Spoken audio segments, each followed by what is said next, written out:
Viewers welcome to our channel. CM Nara Chandrababu Naidu ఉమ్మడి ఆంధ్రప్రదేశ్ లో 9 ఏళ్లు సీఎంగా చేసి ఆ తర్వాత అనూహ్య పరిస్థితుల మధ్య రాష్ట్ర విభజన తరువాత కొత్తగా ఏర్పడిన ఆంధ్రప్రదేశ్ రాష్ట్రానికి తొలి ముఖ్యమంత్రిగా 2014 జూన్ 8 నుండి సేవలు అందిస్తున్న చంద్రబాబు రాజకీయాలలో అపర చాణుక్యుడిగా రాష్ట్రంలోనే కాదు దేశ రాజకీయాల్లో సైతం తనదైన ముద్ర వేశాడు. అలాగే ఆంధ్రప్రదేశ్ శాసనసభలలో కూడా అత్యధిక కాలం ప్రతిపక్ష నేతగా సేవలందించారు. 40 ఏళ్ల రాజకీయ అనుభవంలో ఎన్నో ఒడిదుడుకులు, ఎన్నో అవమానాలు ఎదుర్కొంటూ ఎత్తులకు పై ఎత్తులు వేస్తూ ప్రజలకు మంచి చేకూర్చాలనే ఉద్దేశంతో తన రాజకీయ ప్రయాణం సాగిస్తున్నారు. ప్రస్తుతం 2019 ఎన్నికల బరిలో టీడీపీ పార్టీ అధ్యక్షునిగా ప్రత్యర్థి పార్టీలైన వైసీపీ, జనసేనలతో పోటీ పడుతూ 7 పదుల వయసులో కూడా ఉరుకులు పరుగుల మీద ప్రచారంతో హోరెత్తిస్తున్నాడు.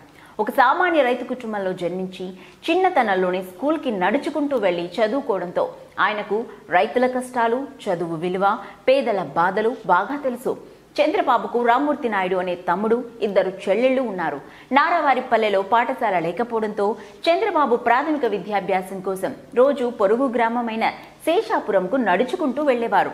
అలా ప్రాథమిక విద్య పూర్తి చేసిన చంద్రబాబు చంద్రగిరిలోని జిల్లా పరిషత్ పాఠశాలలో చేరి 9వ తరగతి పూర్తి చేశారు.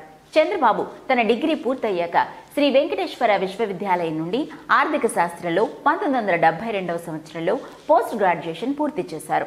నిజానికి చిన్నతనం నుండే ప్రజాసేవపై ఆసక్తి కనపరిచే చంద్రబాబు ప్రభుత్వ ఉద్యోగి అయ్యి పేదవారికి సాయం చేయాలనుకున్నారు.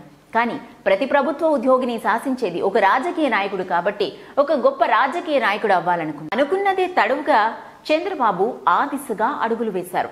విద్యాభ్యాసం పూర్తి కాకముందే తిరుపతికి సమీపంలో ఉన్న చంద్రగిరిలో విద్యార్థి నాయకునిగా యువజన కాంగ్రెస్ లో చేరాడు. ఎప్పుడూ వీలు దొరికిన వివిధ రకాల సేవా కార్యక్రమాలు చేస్తూ నాయకుల నుండి ఎన్నో ప్రశంసలు అందుకున్నారు.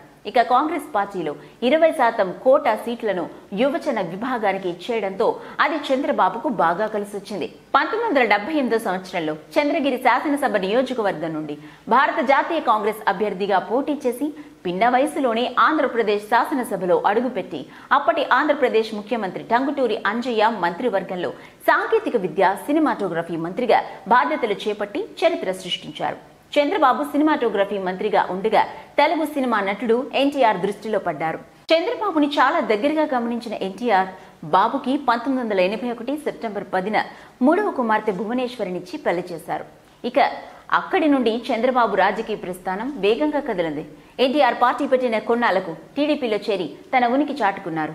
అలా ఎన్టీఆర్ తర్వాత టీడీపీ పార్టీ బాధ్యతలు తన భుజాలపై మోస్తూ 1995 సెప్టెంబర్ 1న ఏపీ ముఖ్యమంత్రిగా ప్రమాణ స్వీకారం చేశారు.